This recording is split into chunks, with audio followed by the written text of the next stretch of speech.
എനിക്ക് ഓഹരി പൈസ ഇടണം, എനിക്ക് ഷെയർ മാർക്കറ്റ് നോക്കണം, എനിക്കും കഥ എഴുതണം, എനിക്കും കവിത എഴുതണം. ഒരു പേന ഇങ്ങെടുത്ത് എനിക്ക് കവിത എഴുതണം. എനിക്ക് കവിത എഴുതണമെന്ന് പറഞ്ഞില്ലേ? പേന. ഈ പേന ഒന്നും വേണ്ട, എനിക്ക് നല്ല പേന വേണം. ഇതുകൊണ്ടൊന്നും എഴുതിയാൽ ആരും വായിക്കത്തില്ല. ഇത് എങ്ങനെയാണ് പിടിക്കുന്നത് പേന? ഈ പേപ്പർ തരുമോ? ഈ പേപ്പർ എനിക്ക് തരുമോ? കവിത എഴുതാനാ. എനിക്ക് ഈ പേപ്പറും ബുക്കും ഒക്കെ തരുമോ? കവിത എഴുതാനാ. ഞാനും കണക്കൊക്കെ എഴുതി വെക്കും, കവിതയൊക്കെ എഴുതി വെക്കും, കഥയും എഴുതി വെക്കും. പേന എടുത്ത് നോക്കട്ടെ. പേന എങ്ങനെയാണോ കൊത്തിയെടുക്കുന്നത്? ഈ പേപ്പർ ഈ പേപ്പറിൽ ഞാനൊരു കവിത എഴുതട്ടെ. പടം വരയ്ക്കാം. എൻ്റെ കാല് ഞാൻ വരച്ച് വെക്കാവേ. മടിയിൽ കയറിയിരിക്കണോ? മടിയിൽ കയറിയിരുന്ന് കവിത എഴുതിക്കോട്ടെ. മടിയിൽ കയറിയിരുന്ന് ഞാൻ കവിത എഴുതിക്കോട്ടെ.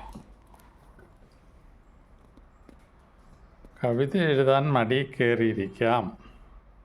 ഒരു മൂഡ് വരുന്നില്ല കവിത എഴുതാൻ. കണക്കെഴുതാനും മൂഡ് വരുന്നില്ല. മൂഡില്ലാത്തപ്പം കണക്കും കവിതയൊന്നും വരുകയില്ല. വരുമ്പോൾ ഞാൻ വരാം. ഒരു പേന ഇങ്ങെടുക്കുകയാണെങ്കിൽ ഞാൻ എഴുതാം. ഒരു പേന അതാ.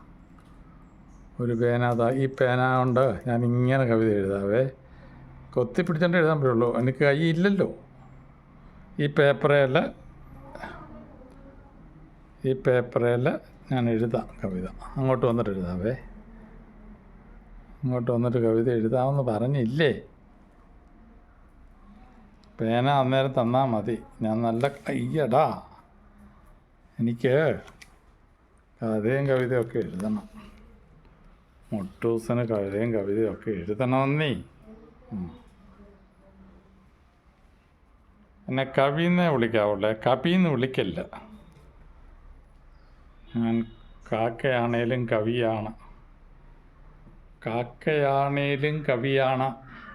എഴുതും, കവിത എഴുതും, കണക്കെഴുതും, എന്നതും എഴുതും.